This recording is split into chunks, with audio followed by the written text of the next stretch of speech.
Hello दोस्तों, ignition classes में आपका स्वागत है। हम लोग बिहार एसएससी जीके का प्रैक्टिस सेट कर रहे हैं, जिसके 5 सेट का वीडियो ऑलरेडी अपलोड हो चुका है।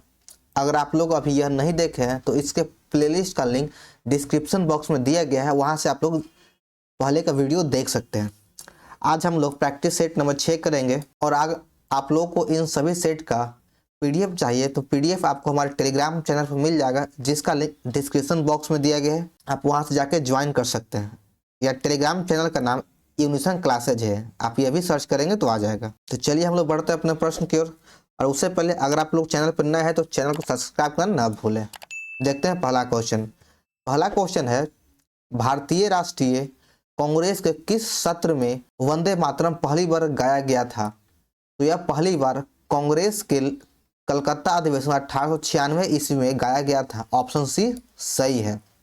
यानी वंदे मातरम को पहली बार कांग्रेस के कलकत्ता अधिवेशन 1896 ईस्वी में गाया गया था। और ये फोटो जो है ये बंकिम चंद्र चटर्जी जी का है। आइए इससे कुछ पॉइंट देख लेते हैं। वंदे मातरम की रचना पहली बार संस्कृत भाषा में हुआ था और इसे बंकिम चंद्र चटर्जी ने लिखा था। यह उनके विश्व प्रसिद्ध उपन्यास आनंद मठ में 1882 के द्वारा लिया गया था, यानी यह आनंद मठ से लिया गया है। चलिए अगला प्रश्न है, निम्नलिखित में कौन कैबिनेट मिशन के सदस्य नहीं थे? तो इन चारों ऑप्शन में से माउंटबेटन कैबिनेट मिशन के सदस्य नहीं थे। बाकी आपका Pethick Lawrence, sir Stafford Cripps, A B Alexander, ये तीनों कैबिनेट मिशन के सदस्य थे। लॉर्ड पैथिक लॉरेंस भारत के राज्य सचिव थे और सर स्टेफर्ड क्रिप्स यह व्यापार बोर्ड के अध्यक्ष थे और एबी अलेक्जेंडर एडमिनिस्ट्री के पहले लॉर्ड था। चलिए नेक्स्ट प्रश्न है, छत्रपति शिवाजी का जन्म किस किले में हुआ था? तो छत्रपति शिवाजी का जन्म शिवनेर के दुर्ग में हुआ था। ऑप्शन बी सही है। अगला प्रश्न है, निम्नलिखित में से कौन सा सिख गुरु मुगल सम्राट बाबर का समकालीन था? तो गुरु नानक देव बाबर के समकालीन थे। ऑप्शन ए सही है। 5वां नंबर प्रश्न है, सोनपुर मवेशी मेला किस राज्य में एक प्रसिद्ध सांस्कृतिक कार्यक्रम है? तो सोनपुर मेला फेमस है आपका बिहार राज्य का। सोनपुर पशु मेला लगता है जो बिहार राज्य में है। ऑप्शन सी सही है। अगला प्रश्न है, प्रसिद्ध कामाख्या देवी मंदिर किस राज्य में स्थित है? तो कामाख्या देवी का मंदिर असम राज्य में स्थित है। ऑप्शन डी सही है। अगला प्रश्न है, गांधी इरविन संधि में मध्यस्थ की भूमिका किसने निभाई थी? तो गांधी इरविन समझौता में मध्यस्थ की भूमिका तेज बहादुर सप्रू के द्वारा निभाया गया था। ऑप्शन नंबर बी सही है। गांधी इरविन समझौता वर्ष 1931 में हुआ था। अगला प्रश्न है, 1930 में भारत के स्वतंत्रता संग्राम के दौरान आयोजित चटगांव शस्त्रागार छापामारी के नेता या नेतृत्वकर्ता कौन थे? तो इसके नेता सूर्य सेन थे और यह छापामारी 18 अप्रैल 1930 को हुआ था। इसका सही आंसर ऑप्शन नंबर डी। और यह चटगांव शस्त्रागार अभी वर्तमान के बंगाल में हुआ था, बांग्लादेश में हुआ था। 9वां प्रश्न है कि अंतर्राष्ट्रीय श्रम संगठन का मुख्यालय कहाँ स्थित है? तो अंतर्राष्ट्रीय श्रम संगठन का मुख्यालय जेनेवा में स्थित है। ऑप्शन बी सही है। अंतर्राष्ट्रीय श्रम संगठन का गठन 22 अप्रैल 1919 को किया गया था। इस पॉइंट को भी अच्छे से देख लें। अगला प्रश्न है 10 नंबर, यह संसद में एक सदस्य द्वारा तत्काल सार्वजनिक महत्व के मामले में एक मंत्री का ध्यान आकर्षित करने और उस मामले पर एक आधिकारिक बयान लेने के लिए पेश किया जाता है, यह एक भारतीय नवाचार है। यह सबसे अधिक संभावना का विवरण है किसमें? तो चारों ऑप्शन में से इसका सबसे अधिक संभावना है ध्यानाकर्षण प्रस्ताव का। यह जो आपका लेख कहा गया है इसका सही आंसर हो जाएगा ऑप्शन नंबर सी ध्यानाकर्षण प्रस्ताव। अगला प्रश्न है, सूची 1 और 2 को मिलान करना है। सूची 1 में आपका संगठन का नाम है और दूसरे में सुधारवादी व्यक्ति का नाम दिया गया है, तो इसे मिलान करना है। तो आत्मीय सभा की स्थापना किया गया था राजा राम मोहन राय के द्वारा। धर्म सभा की स्थापना किया गया था राधाकांत देव के द्वारा। भारतीय सुधार संघ की स्थापना केशव चंद्र सेन के द्वारा किया गया था और आर्य समाज की स्थापना दयानंद सरस्वती के द्वारा किया गया था। तो इसका सही आंसर ऑप्शन नंबर ए। इसे एक बार फिर से देख ले कि आत्मीय सभा की स्थापना राजा राम मोहन राय के द्वारा किया गया। धर्म सभा की स्थापना राधाकांत देव के द्वारा किया गया और भारतीय सुधार संघ की स्थापना केशव चंद्र सेन के द्वारा किया गया और आर्य समाज की स्थापना दयानंद सरस्वती के द्वारा किया गया था। अगला प्रश्न है, हिटलर किस देश का तनाशाह था या हिटलर किस देश का निवासी था? तो हिटलर आपका जर्मनी का था। ऑप्शन डी सही है।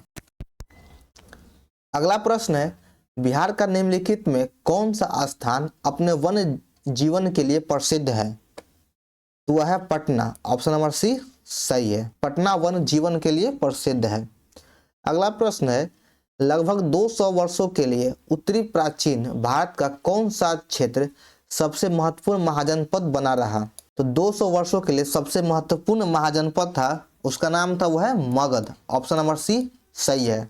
जो सभी 16 महाजनपदों में सबसे शक्तिशाली व महत्वपूर्ण महाजनपद था वह था मगध था। अगला प्रश्न है, भारत में आवर्ती योजना कब शुरू की गई? तो इसका शुरुआत 1978 ईस्वी में किया गया था। ऑप्शन ए सही है। निम्नलिखित में किसने भारत के राष्ट्रपति का पद ग्रहण करने के पूर्व उपराष्ट्रपति के पद पर कार्य नहीं किया गया है? यानी चारों ऑप्शन में से कौन वह राष्ट्रपति है जो राष्ट्रपति बनने से पूर्व उपराष्ट्रपति के पद पर कार्य नहीं किए थे? तो वह है नीलम संजीव रेड्डी। ऑप्शन बी सही है। 17 नंबर क्वेश्चन है, इंडोनेशिया की मुद्रा क्या है? तो इंडोनेशिया की मुद्रा इंडोनेशियाई रुपया है। ऑप्शन सी सही है। और देख ली यही इंडोनेशिया का मुद्रा है। ये इसका फ्रंट साइड है और एक बैक साइड है जिससे पक्षी का चित्र है। यहाँ पे देख लिखा हुआ इंडोनेशियाई रुपया। चलिए अगला प्रश्न है, किस संवैधानिक संशोधन द्वारा सिंधी को एक आधिकारिक भाषा का रूप में शामिल किया गया है? तो सिंधी भाषा को 21वें संविधान संशोधन 1967 के द्वारा शामिल किया गया है। ऑप्शन ए सही है। अगला प्रश्न है, थांगता एक मार्शल आर्ट के रूप में भारत के किस राज्य से जुड़ा हुआ है? तो यह भारत के मणिपुर राज्य से जुड़ा हुआ है। ऑप्शन सी सही है। नेक्स्ट क्वेश्चन है क्वेश्चन नंबर 20, स्थल मंडल की अधिकतम गहराई कहाँ पाई जाती है? तो इसकी अधिकतम गहराई प्रशांत महासागर में पाया जाता है। ऑप्शन नंबर ए सही है। स्थल मंडल के सबसे अधिकतम गहराई प्रशांत महासागर में पाया जाता है। अब यहाँ पर देख लेते हैं कुछ पॉइंट है कि मेरियाना गर्त समुद्र का सबसे गहरा हिस्सा है और पृथ्वी पर सबसे गहरा स्थान लगभग 11,035 मीटर या यूं कहे कि 36,201 फीट गहरा है। मेरियाना गर्त की सबसे गहरे बिंदु चैलेंजर डीप है जो प्रशांत महासागर में स्थित है। तो यहाँ से देखिए कुछ पॉइंट बनते हैं कि पहला तो क्वेश्चन पूछता है कि सबसे गहरा बिंदु कितना है? तो 11,000 कहीं 22 होता है, अब कहीं 11,035 मीटर है। और उस गहरे बिंदु के मेरियाना गर्त के सबसे गहरे बिंदु कौन सा है? तो वह चैलेंजर डीप है। और मेरियाना गर्त कहाँ स्थित है? तो यह प्रशांत महासागर में स्थित है। चलिए अगला क्वेश्चन है 21 नंबर, भारतीय मुद्रा नोट के पीछे की तरफ कितनी भाषाओं में छपी होती है? तो यह 15 भाषाओं में होता है। ऑप्शन नंबर डी सही है। नेक्स्ट क्वेश्चन है, महाबलीपुरम के प्रसिद्ध मंदिरों को किसके शासनकाल के दौरान बनाया गया था? तो महाबलीपुरम के मंदिरों को पल्लव वंश के शासकों के द्वारा बनाया गया था। ऑप्शन ए सही है। विश्व का सबसे व्यस्त समुद्री मार्ग कौन सा है? तो विश्व का सबसे व्यस्त समुद्री मार्ग उत्तरी अटलांटिक समुद्री मार्ग है। ऑप्शन सी सही है। 24 नंबर क्वेश्चन है कि निम्नलिखित में से कौन सा एशियाई शेर का अंतिम शेष निवास स्थान है? यानी एशियाई शेर का अंतिम शेष निवास स्थान है तो वह है गिर वन। और गिर वन आपका भारत के गुजरात राज्य में स्थित है। यही एशियाई शेर का अंतिम निवास स्थान है। ऑप्शन सी सही है। 25 नंबर प्रश्न है, खिलाफत आंदोलन कहाँ से शुरू हुआ था? तो खिलाफत आंदोलन की शुरुआत लखनऊ में किया गया था वर्ष 1919 में। ऑप्शन सी सही है। तो हमारा आज प्रैक्टिस सेट 6 का प्रश्न समाप्त होता है। और आप लोग इस सेट का कितना प्रश्न सही कर पाए हैं उसे कमेंट जरूर करें ताकि आपको हर सेट में पता चल पाएगा कि आप कितना बेहतर कर पा रहे हैं।